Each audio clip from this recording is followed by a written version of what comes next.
All right, welcome to class. Hope that you were able to watch the intro video for Euler's method. What we're going to do here in class is work one of these examples together, and hope that you're able to remember from the video what to do here. So what I want you to do is take some time, take a few minutes here, work with a partner if you want, but use what you learn in the video to try to answer this question using Euler's method with a step value of 0.1. Estimate y of 0.5 if y prime equals y minus 1 and the initial condition is y of 0 equals 3. And let's go ahead and pause the video at this point and let you guys work together to try to figure out the solution. All right, the first thing I'm going to do is I'm going to set up my x's. And so we always start off with the initial condition. So x0 is going to be 0.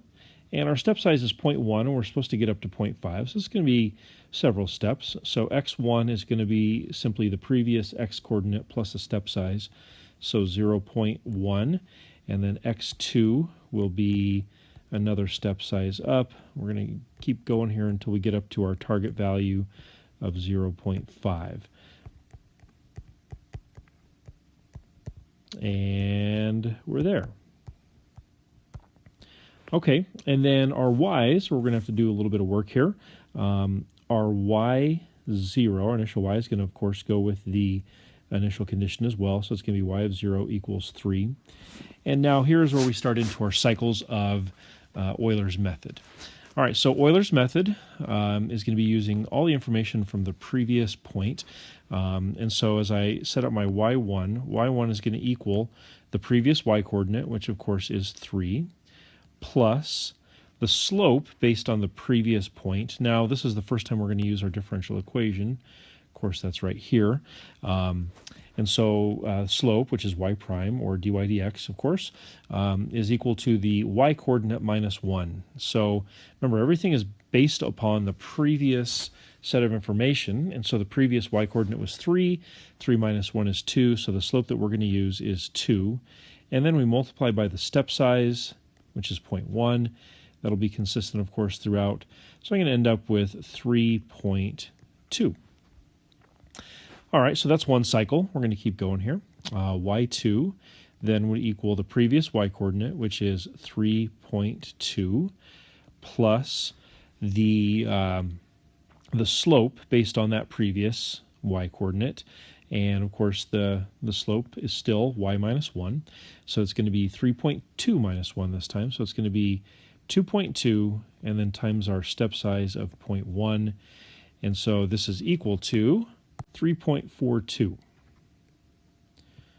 All right, hope this is making sense to you. Let's keep going here. Y3.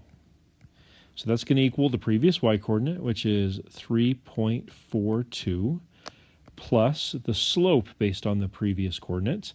So, of course, slope again is y minus 1, so it's going to be 3.42 minus 1, so that's going to be 2.42, and then always times the step size. So, when you multiply this and add it up, you get 3.662. All right, we're almost there. Y4. That's going to equal the previous y coordinate, which is 3.662, plus the slope based on the previous coordinate. So the slope again is y minus 1. So I'm going to just take my previous y coordinate minus 1. It's going to give me 2.662 times 0.1. And when we evaluate this, we get 3.9282. And we're finally there. The y5 is going to equal the previous y coordinate, which is 3.9282, plus the slope based on the previous point. That would give us 2.9282, of course, times our step size, which is 0.1. If we multiply all this out and add up, we get 4.22102. So that would be the approximation for y of 0.5 given this differential equation, and our initial condition of y of 0 is equal to 3. Okay, so at the, I believe at the bottom of this page, let me scroll a little bit. Yeah, we are told that the particular solution to the above differential equation is y equals 1 plus 2e to the x. How close was our approximation for y of 0.5? Well, let's figure this out.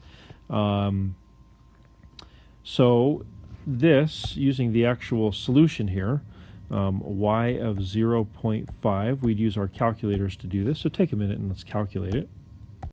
Calculating this, I got 4.297442541. So if you compare that to what we had for our approximation using Euler's method, it's actually pretty decent. Euler's method gave us 4.22102. Clearly we're off by the time we get to the hundredths place value. One of the lessons we've talked about before, something if you wanted to be closer, to have a better approximation, what you'd do is you change your step size. Instead of 0.1, if you had a step size of 0.01, you'd find that you'd be much closer. It would take a lot more steps, but you'd be a lot closer with your approximation. All right, so and then just one mention of this. How do we get this? Assuming that we'll have time by the end of this week, we'll get into 6.4 a little bit. We'll talk about how that solution actually came about. That's not really an AP topic, but it's something that we'll throw in here at the end of the week, hopefully. All right, hope that worked for you. We're going to move on into section 6.2 now. All right, so I hope you watched the intro video for section 6.2 as well. And if you did, of course, you know that we're talking about exponential growth and decay in this section. We're going to do a couple of examples to kind of help fill out your knowledge. And again, definitely encourage you here to pause the video, try this example, work together, try to figure it out. And once you come to a good conclusion or maybe got stuck, push play and you can see the solution to it. Okay, so if we read this over, it says, sugar dissolves in water at a rate proportional to the amount still undissolved.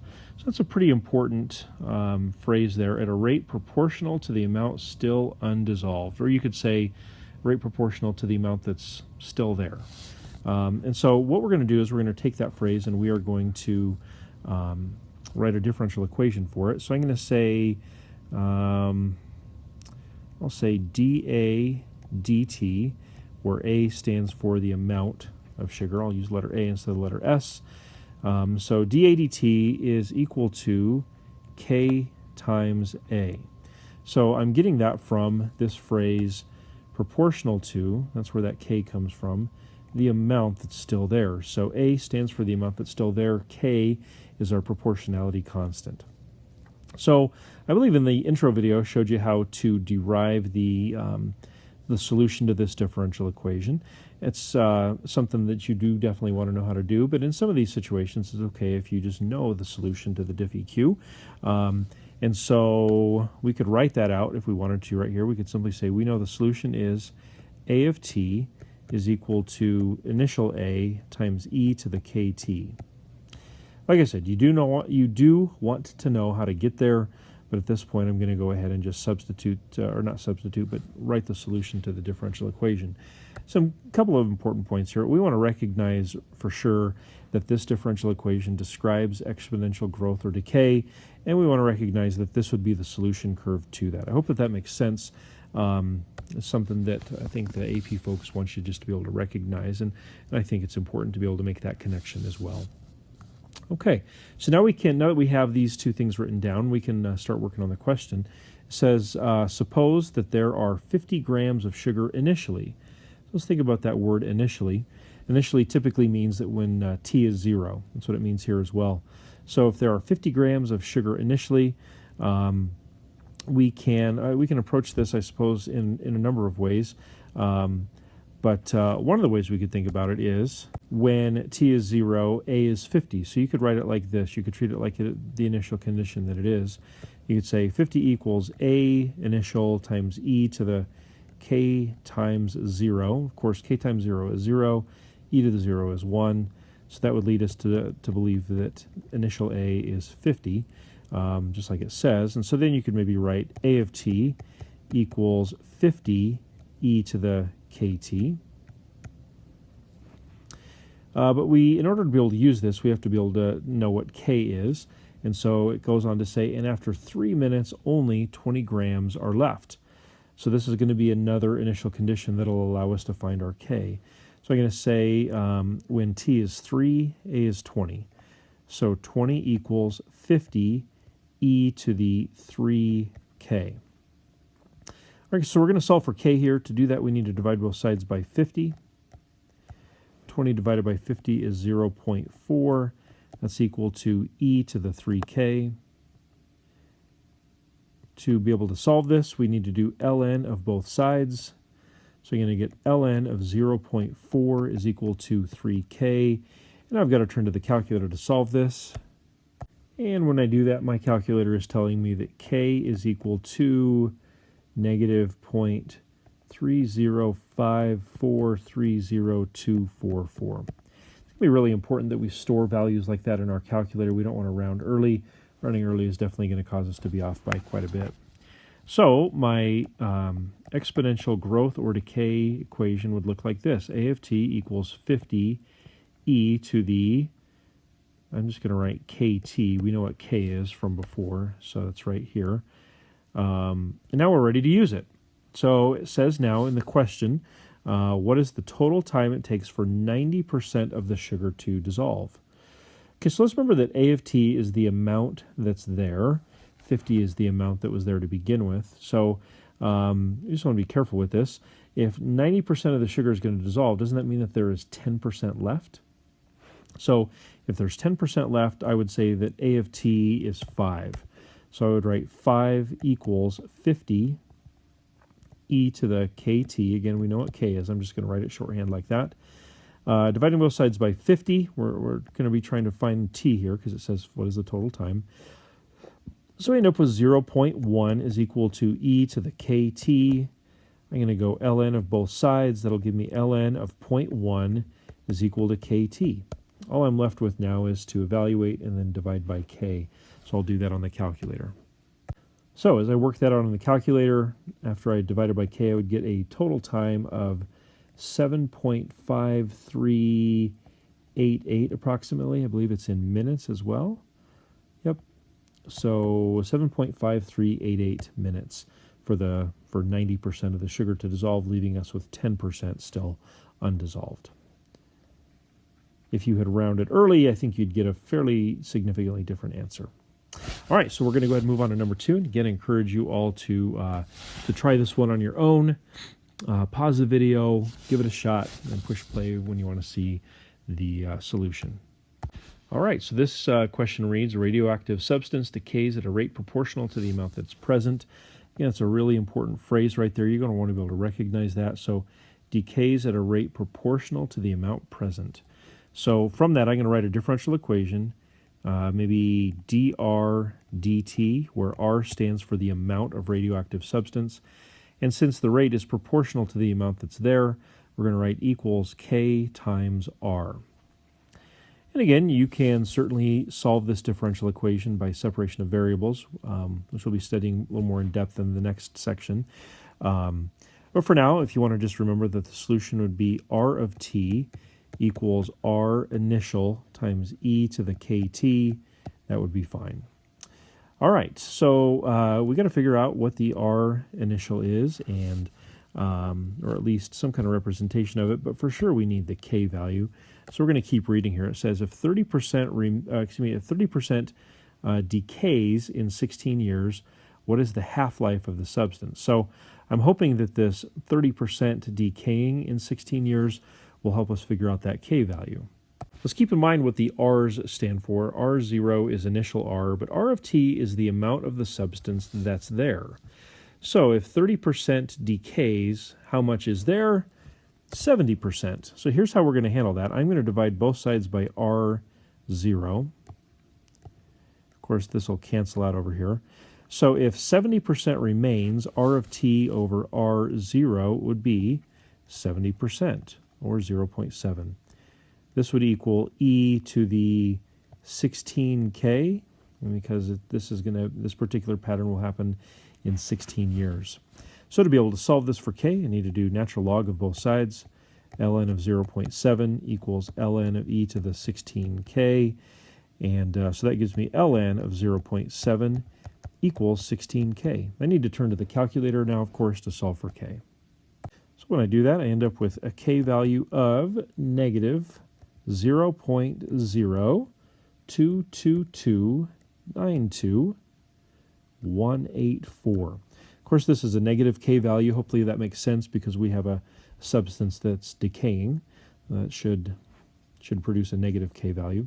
So now I can write R of t is equal to R initial times e to that k times t. Again, I know what k is. I'm simply going to just write k just for save myself some space and some energy here. All right, so then the question finally asks, what is the half-life of the substance? So now I'm going to try to use this. Let's remember what half-life is. Half-life is a time unit. Half-life is the time needed for the substance to decay to half of what it originally was. So again, we really don't need to know what R0 is. I'm simply going to divide again. So I'm going to get R of t over R0 equals e to the kt. And if I'm trying to find the half-life, then that means that this fraction right here would have to be 1/2 or 0.5. So 0.5 equals e to the kt. I'm looking for a time unit, right? Looking for half-life. And so I'm going to go ln of both sides to handle the exponents. So I'll get ln of 0.5 is equal to kt. So I just need to, again, turn to the calculator and evaluate and then divide by k. All right, when I do that, I end up with a t value, a half-life value of 31.0937, and that would be measured in years. All right, so I hope that worked for you. I just want to remind you of a couple of big takeaways. We definitely want to be able to identify this phrase right here, at a rate proportional to the amount that's present. We want to be able to connect that with this differential equation right here. dr dt is equal to kr. Very important that we be able to do that.